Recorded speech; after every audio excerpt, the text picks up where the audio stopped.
संचार साथी application government of India का एक ऐसा इनिशिएटिव जो ये इंश्योर करता है कि आपके साथ किसी भी तरह का डिजिटल फ्रॉड ना हो सके, और यदि कोई फ्रॉड हो गया है तो आप इस पोर्टल पर आकर के उसको रिपोर्ट कर सकते हैं। जल्द से जल्द आपकी सुनवाई होती है और यदि आपका कोई एसेट लॉस हुआ है तो उसको रिकवर करने का प्रयास किया जाता है। ये जो मुद्दा है इस समय काफ़ी ज़्यादा चर्चा का विषय बना हुआ है। क्या कुछ कारण है, क्यों इतना ज़्यादा डिस्कशन का पॉइंट है ये? आइए इसको हम लोग एक एक करके समझते हैं। सबसे पहले इस एप्लीकेशन के बारे में जान लेते हैं। ये जो एप्लीकेशन है ये पूरी तरह से गवर्नमेंट ऑफ इंडिया के द्वारा बनाया गया है। गवर्नमेंट ओन्ड है, गवर्नमेंट ही इससे रिलेटेड जो भी, क्योंकि एक ऑफिशियल गवर्नमेंट की वेबसाइट है जहाँ पे आप अपने साथ हुए फ्रॉड को रजिस्टर कर सकते हैं। और इसको बनाया इसी पर्पज़ के साथ गया है कि एम्पावर कर सकें सिटीजन्स को, उनको अवेयर कर सकें, ताकि कोई भी जो डिजिटल फ्रॉड या टेलीकॉम फ्रॉड हो रहे हैं उसके बारे में लोगों को जानकारी हो और लोग इस फ्रॉड का शिकार ना हो। ऐसा करना इसलिए भी ज़रूरी हो जाता है क्योंकि इंडिया जो है, आप देखेंगे कि इस समय सेकेंड लार्जेस्ट टेलीकॉम इकोसिस्टम बन करके निकल रहा है वर्ल्ड में।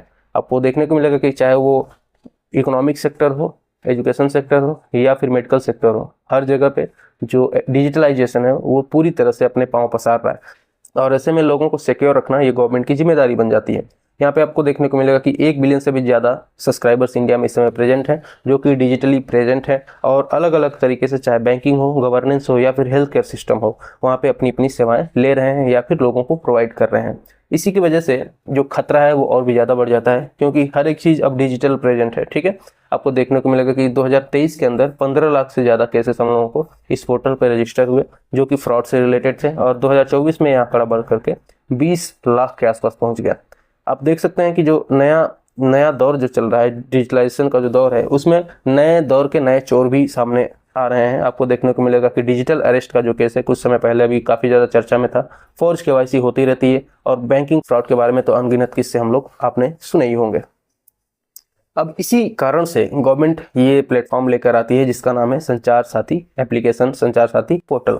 ये काम कैसे करता है? तो यहाँ पे जो पब्लिक है, यदि किसी फ्रॉड का शिकार हो गया है तो आकर के ये इस पोर्टल पे रिपोर्ट करेगा। जैसे ये रिपोर्ट करेगा, ये पोर्टल अपना काम करना शुरू करेगा। यहाँ पे जो बैठे हुए अधिकारी हैं, जो भी रिलेटेड ऑफिशियल्स हैं, वो वेरीफाई करना स्टार्ट करते हैं, कनेक्शंस को इधर से उधर तार जोड़ना शुरू करेंगे और फिर लास्ट में इसको रिकवर कर लेंगे, क्योंकि हर एक अपराधी कोई ना कोई चीज़, कोई ना कोई सुराग छोड़ के चला जाता है। और जैसे ही आपके डिवाइस के बारे में पता लगता है या आपके डाटा के बारे में पता लगता है, उसको गवर्नमेंट या फिर रिलेटेड ऑफिशियल्स तुरंत प्रोटेक्ट कर लेते हैं, बचा लेते हैं और आपका एसेट रिकवर करने का प्रयास करते हैं। तो ये पूरा प्रोसेस है जैसे कि ये पूरा काम करता है। यहाँ पे आप अपने साथ हुए किसी भी घटना को जा करके दर्ज करा सकते हैं। और यहीं पे आपको देखने को मिलेगा कि इसमें जो गवर्नमेंट का और पर्सन का जो ट्रस्ट है वो बहुत ज़्यादा मायने रखता है, बहुत ज़्यादा इंपॉर्टेंट है। जन भागीदारी की बात की जाती है कि लोगों का इसमें पार्टिसिपेशन होगा तभी ये अच्छे से काम कर पाएगा। जितना ज़्यादा लोग रिपोर्ट करेंगे, जितने अलग अलग तरह के फ्रॉड और स्कैम्स के तरीके होते हैं, वो जब लोग यहाँ पे आकर के रिपोर्ट करते हैं तो गवर्नमेंट उनसे ही सीखती है। जो वहाँ पे ऑफिशियल्स काम कर रहे हैं वो इसी चोरों से ही सीखते हैं और उसको सीख करके फिर उसको अप्लाई करते हैं, और उस तरह की घटना किसी और के साथ ना हो उससे रिलेटेड अवेयरनेस क्रिएट करते हैं। इसके साथ ही यहाँ पे प्राइवेसी को भी ध्यान में रखा जाता है कि लोगों का जो डाटा है वो किसी भी तरह से गवर्नमेंट के द्वारा या गवर्नमेंट ऑफिशियल्स के द्वारा मिस यूटिलाइज ना हो सके। और यहाँ पे डाटा प्रोटेक्शन की बात की जाती है। जो DPDP एक्ट है, सन 2000 का IT एक्ट है, उसके अंतर्गत जो digital personal data protection act है, उसके हेल्प से यहाँ पे डाटा को प्रोटेक्ट रखने का भी प्रावधान बना हुआ है। आप यहाँ पे जो सेवाएं मिल रही हैं उनको भी जान सकते हैं कि किस किस तरह का ये पोर्टल जो है सुविधा उपलब्ध कराता है। तो सबसे पहले जो सुविधा है वो है block and trace lost stolen mobiles. यदि आपका मोबाइल चोरी हो जाता है या खो जाता है तो ऐसे केस में आप IMEI नंबर की मदद से इस पोर्टल के ऊपर जा करके अपने मोबाइल को ब्लॉक कर सकते हैं ताकि इसका कोई मिसयूज ना कर सके। इसके साथ ही जो लॉ इन्फोर्समेंट अधिकारी हैं वो ट्राई करते हैं कि आपके मोबाइल को ट्रैक किया जा सके। इसी पोर्टल की मदद से वो सब ट्रैक भी कर लेते हैं। दूसरा है कि नो योर मोबाइल कनेक्शंस, यानी कि आपके आधार नंबर से कितने सारे सिम कार्ड निकाले गए हैं या अप्रूव कराए गए हैं, उसका भी यहाँ पे लिस्ट आप देख सकते हैं। अपना आधार नंबर डालिए और देख लीजिए कि कितने मोबाइल नंबर जो आपके आधार कार्ड से लिंक्ड है वो चल रहे हैं। और यदि आपको लगता है कि कोई मोबाइल नंबर आपके आधार कार्ड से लिंक्ड तो है लेकिन वो आपके जानने पहचानने में नहीं है, आप नहीं जानते कि वो किसका है, तो आप उसको यहाँ से आकर के ब्लॉक भी कर सकते हैं। इसकी भी सुविधा ये पोर्टल प्रोवाइड करता है। नेक्स्ट जो सुविधा है वो है चक्षु पोर्टल, जिसमें यदि आपके पास कोई कॉल आता है जो कि फ्रॉड से रिलेटेड है, कोई SMS आता है, व्हाट्सएप मैसेज आता है और आपको लगता है कि ये फ्रॉड से रिलेटेड है, तो आप पहले से ही यहाँ पे आकर के रिपोर्ट कर दीजिए। जैसा मैंने बताया कि गवर्नमेंट ऑफिशियल इसके बारे में लोगों को अवेयरनेस क्रिएट करते हैं और उसके जो इंक्वायरी है उसको शुरू कर देते हैं। तो ये जो है ये इस पोर्टल पे होता है जिसका नाम है चक्षु पोर्टल। वैसे ही वेरीफाई योर हैंडसेट जेन्युइननेस, यानी कि कई बार सेकंड हैंड मार्केट से हम लोग कोई सामान खरीद रहे होते हैं जहाँ पे हम लोग को ये चेक करना होता है कि भाई ये जो प्रोडक्ट मैं ले रहा हूँ ये जेन्युइन है, चोरी का तो नहीं है या फिर किसी आपराधिक गतिविधि में शामिल तो नहीं है। तो उसको भी आप यहाँ से चेक कर सकते हैं। उसका IMEI नंबर डालिए और वो उसकी जेन्युइननेस, उसकी जो प्रामाणिकता है उसको जांच करके आपको सामने रख देगा कि हाँ ये चीज़ सही है, आप इसको खरीद लीजिए, या फिर गड़बड़ है इसको न लें। तो ये भी सुविधा प्रोवाइड करता है ये पोर्टल।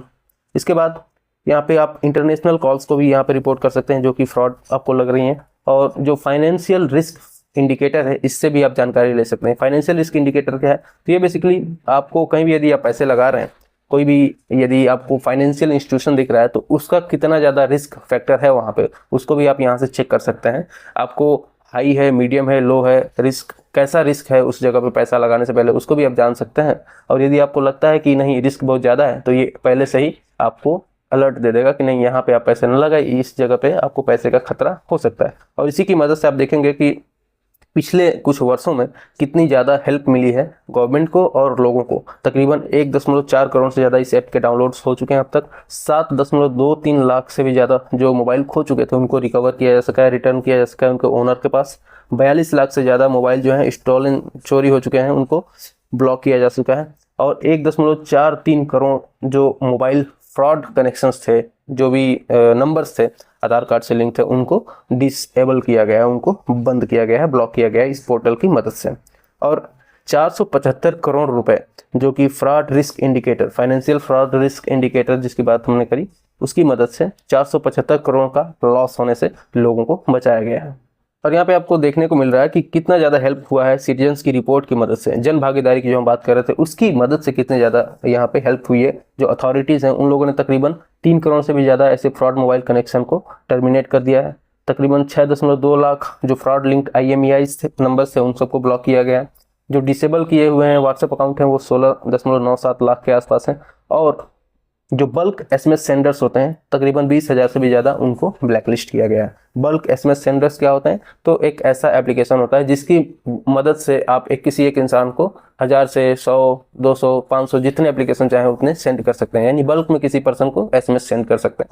तो उन सबको यहाँ पे ब्लॉक किया गया है। इसके अलावा इंडिया में जो डाइवर्सिटी है उसको भी यहाँ पे देखा गया है, मेंटेन किया गया है। यानी कि यदि आप एप्पल यूज़र हैं या फिर एंड्रॉयड यूज़र हैं, दोनों के लिए ये डिवाइस मौजूद है और 21 से भी ज़्यादा भाषाओं में ये अवेलेबल है। साथ ही हमने जो डिजिटल राइट्स की बात करी तो यहाँ पे 2 एक्ट हैं, एक है IT एक्ट सन 2000 और एक है DPDP एक्ट सन 2023। तो इन दोनों को याद रखिएगा। इसकी मदद से हमारा जो प्राइवेसी है उसको मेंटेन किया जाता है, जो डिजिटल सिक्योरिटी है उसको मेंटेन किया जाता है। और इस तरह से फिर हमारा सुरक्षित डिजिटल भारत बनने के लिए एक विजन जो है वो देता है ये पोर्टल।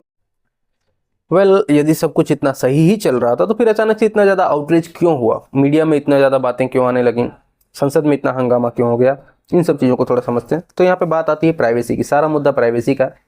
गवर्नमेंट ने जो एप्लीकेशन इंस्टॉल किया वो हमारा कितना प्राइवेसी ब्रीच करेगा, सारा मामला यहीं पर है। ये आप देखेंगे कि जो गवर्नमेंट का डायरेक्टिव था उसमें ये बोला गया था कि ये एप्लीकेशन जो नए फ़ोन्स आने वाले हैं उसमें प्री इंस्टॉल्ड रहेंगे, मैंडेटरी रहेंगे, यानी सभी मोबाइल्स के अंदर ये एप्लीकेशन जरूरी है।